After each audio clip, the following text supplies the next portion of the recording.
शकता मी एक इथं मोठी वाटी घेतलेली आहे। आता त्यामध्ये इथे एक वाटी बेसन पीठ घेतलेलं आहे। हे बेसन पीठाला मी स्वच्छ असं चाळून पण घेतलेलं आहे, ते आपण ह्याच्यामध्ये टाकून घेणार आहोत। तर सर्व बेसन पीठ ह्याच्यामध्ये टाकून घ्यायचं। तर इथं मी अर्धी वाटी मैदा घेतलेला आहे आणि 1 चमचा घेतलेला आहे। आता ह्या बेसन पिठामध्ये आपण 6 चमचे आपण हा मैदा टाकून घेणार आहोत।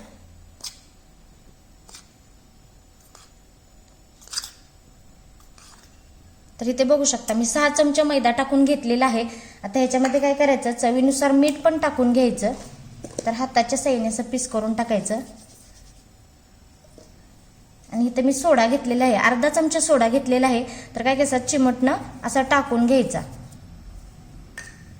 आणि आता एक व्यवस्थित असं हे मिक्स करून घ्यायचं। तर ही रेसिपी खूप छान होणार आहे, खायला पण एकदम मस्त लागणार आहे आणि साध्या आणि सोप्या पद्धतीची ही नाश्त्याची रेसिपी आहे। तर इथे बघू शकता आपण बेसन पीठ आणि मैदा छान असा मिक्स करून घेतलेला आहे। तर आता ह्याच्यामध्ये आपण थोडं थोडं करून पाणी ओतणार आहोत। तर एकदम असं जास्त पाणी ओतायचं नाही, थोडं थोडंच करून असं ओतून घ्यायचं आणि आता हे काय करायचं, असं मिक्स करून घ्यायचं चमच्याच्या किंवा पळीच्या साहाय्याने। तर इथे छान असं हे मिक्स करायचं। तर इथं बघा आता हे घट्ट झालेलं आहे, आणखी आपण ह्याच्यामध्ये थोडंसं पाणी ओतणार आहोत। तर लागेल तसंच पाणी ओतायचं, एकदम मिश्रण जास्त पण पातळ करून घ्यायचं नाही।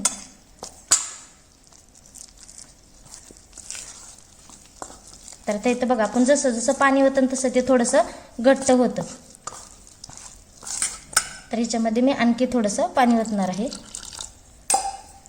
तर परत हे मिक्स करून घ्यायचं। तर इथे बघू शकता आपण पाणी ओतलेलं आहे। तर एवढंच आपल्याला पाणी ओतून घ्यायचं। तर आता आपल्या अशा समजा गाठी जर झाल्या तर असं पळीच्या साहाय्याने किंवा चमच्याच्या साहाय्याने अशा व्यवस्थित फोडून घ्यायच्या। तर हे बघा असं हलवलं ना चांगलं की ते व्यवस्थित अशा मिक्स होऊन जाते त्या।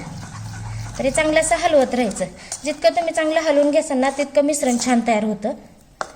तर आपण ही 1 वाटी बेसन आणि मैद्यापासून मस्त असा ऑमलेट, बेसन पिठापासून ऑमलेटची रेसिपी करणार आहोत। खूप सोप्या पद्धतीची आहे, खायला पण एकदम मस्त लागणार आहे आणि झटपट असा बनणारा हा नाश्ता आहे। तर हे बघा आपण थोडं आणखी ह्याच्यामध्ये चांगलं असं फेटून घेणार आहोत। तर इथे बघू शकता आपल्या मिश्रणाला गाठी पण झालेल्या नाहीत, मस्त असं आपलं हे मिश्रण तयार पण झालेलं आहे। तर आता ह्याच्यामध्ये आपण थोडंसं मिश्रण टाकून घेऊया। तर इथं मी 1 कांदा चिरलेला आहे, बारीक असा कांदा घेतलेला चिरून। तर इथं 2 हिरव्या मिरच्या घेतल्या ते पण अशा बारीक चिरून घेतलेले आणि थोडीशी कोथिंबीर घेतलेली आहे। तर आता ह्याच्यामध्ये आपण टाकून घेणार आहोत।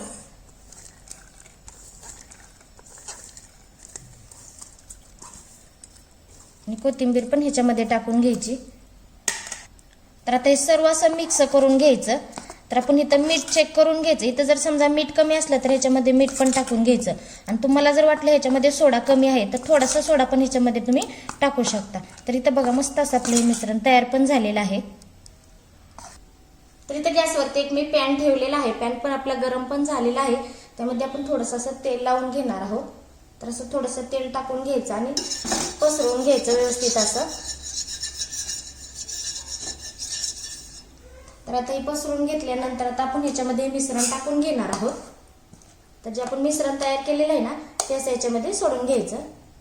तर इथे मी 1 पळी घेतलेलं आहे, असं पातळ असं पसरून घ्यायचं व्यवस्थित असं आणि गॅस हा मध्यमच ठेवायचा। मध्यम गॅसवरती छान असं हे भाजून घ्यायचं खालची साईडचं। तर इथे बघू शकता खालची साईड आपण छान अशी भाजलेली आहे। तर बघा याचं आपोआपच असं पलटी व्हायला लागलेलं आहे।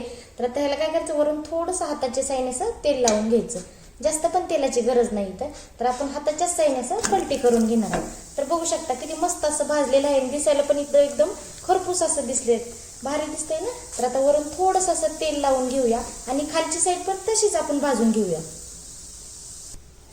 तर इथे बघू शकता आपली दोन्ही साईडनी छान असं हे भाजून झालेलं आहे। तर इथे बघू शकता मस्त आपलं हे भाजून झालेलं आहे। तर आता बाकीचं पण अशाच पद्धतीने आपण हे करून घेणार आहोत। बघू शकता मस्त आपला बिना अंड्यापासून 1 वाटी बेसन पीठ आणि मैद्यापासून मस्त असा आपला नाश्ता तयार झालेला आहे, खायला पण एकदम मस्त लागणार आहे। तर इथे मी तुम्हाला तोडून दाखवते।